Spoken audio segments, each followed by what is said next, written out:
نصیب فرمائے۔ تو ابھی ماشاءاللہ سے سفر کا آغاز ہو چکا ہے ہمارے۔ حضرت محترم یہاں پر نبی پاک صلی اللہ علیہ وسلم نے شہر مکہ کے اندر 53 برس گزارے، 53 ایئرز اس شہر مکہ کے اندر گزارے۔ یہاں پر انہوں نے اپنا بچپن، جوانی اور اسی کے دوران انہوں نے نبوت کا اعلان فرما دیا کہ میں اللہ پاک کی طرف سے آخری نبی بنا کر بھیجا گیا ہوں، مجھ پر ایمان لایا جائے، مجھ پر ایمان کو مکمل کیا جائے، قیامت تک کوئی نبی نہیں آئے گا، یہ اعلان فرما دیا۔ جب یہ اعلان کر دیا گیا تو کفار مکہ آپ کی جان کے دشمن بن گئے۔ ان کو معلوم ہو گیا کہ اب انہوں نے نبوت کا اعلان کر دیا ہے، اب لوگوں کو مسلمان کریں گے، ان کو دعوت دیں گے، ہماری بت پرستی جو ہے وہ ختم ہو جائے گی۔ تو اب انہوں نے کیا کیا، انہوں نے ایک میٹنگ بلائی، ایک مشورہ بلوایا جہاں پہ سب بڑے سردار اکٹھے ہوتے ہیں۔ وہاں پر آ کر وہ مشورہ کرتے ہیں کہ جو انہوں نے نبوت کا اعلان فرما دیا ہے اس کے بارے میں کچھ کیا جائے۔ تو حاضر محترم وہاں کے جو سردار ہیں وہ مشورہ دیتے ہیں کہ نبی پاک کو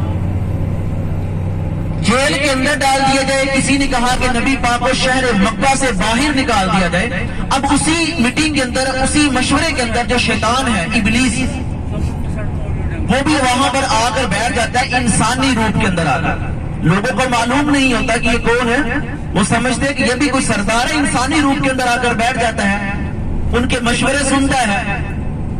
تو جب وہ مشورے سنتا ہے تو وہ کہتا ہے کہ آپ کے یہ فیصلے بے معنی ہیں، ان کا فائدہ نہیں ہے، اگر آپ ان کو جیل میں ڈالیں گے ان کے صحابہ ان کو آ کر چھڑوا کر لے کے چلے جائیں گے، شہر مکہ سے باہر نکالیں گے، وہ ایک طاقتور قوم بن کر ہم پر حملہ کر دیں گے، تو آپ کے فیصلے بے معنی ہیں۔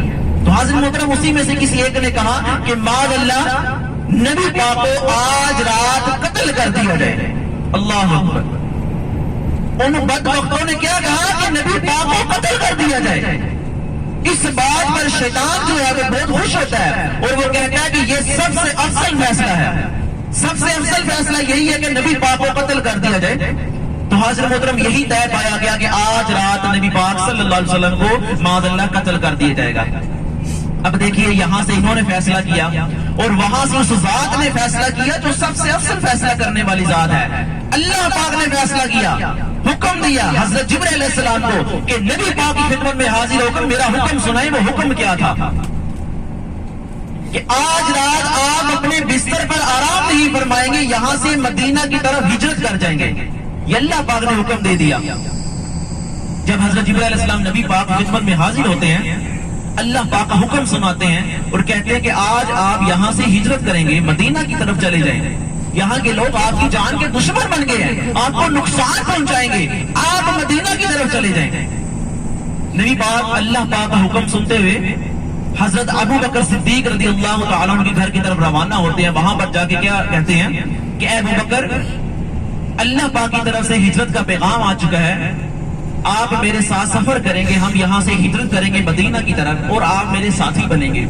یہ سن کر حضرت ابو بکر صدیق رضی اللہ تعالیٰ عنہ وہاں بہت خوش ہوتے ہیں، خوشی کے آنسو جاری ہو جاتے ہیں کہ نبی پاک کے ساتھ سفر کرنے کا شرف حاصل ہوا ہے۔ تو حضرت محترم نبی پاک یہ الفاظ کہہ کر اپنے گھر کی طرف جب آتے ہیں تو رستے میں سے خانہ کعبہ کے پاس سے گزرتے ہیں۔ خانہ کعبہ کے پاس سے جب گزرتے ہیں ان کی آنکھوں سے آنسو جاری ہو جاتے ہیں۔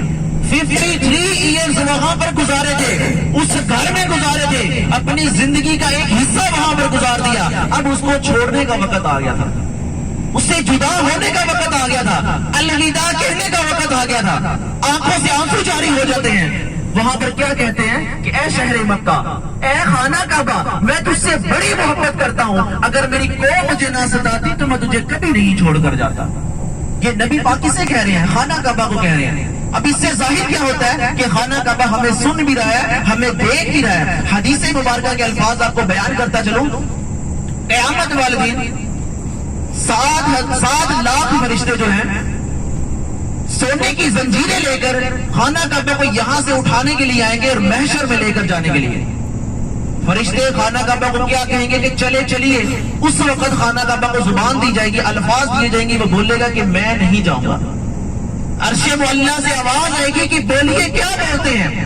اس وقت خانہ کعبہ کیا کہے گا؟ میرے ارد گرد جو قبرستان ہے ان میں جو دفن ہے، میں ان لوگوں کی مغفرت چاہتا ہوں، ان کی شفا چاہتا ہوں۔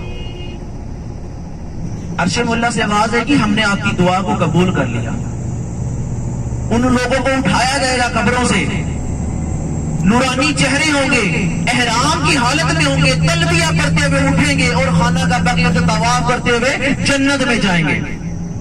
پھر فرشتے کہیں گے کہ چلے چلیے خانہ کعبہ, پھر کہے گا کہ میں نہیں جاؤں گا. دوبارہ آواز آئے گی کہ بولیے کیا بولتے ہیں. خانہ کعبہ اس وقت بڑے خوبصورت الفاظ بیان کرے گا کہ جنہوں نے اپنا شہر چھوڑ کر, اپنا ملک چھوڑ کر اس شہر مکہ کے اندر آئے, میرا حج کیا, میرا عمرہ کیا, طواف کیا, میں ان لوگوں کی بھی مغفرت چاہتا ہوں, ان کی شفا چاہتا ہوں. بات سمجھ میں آئی ہے؟ کن کی بات کر رہے ہیں؟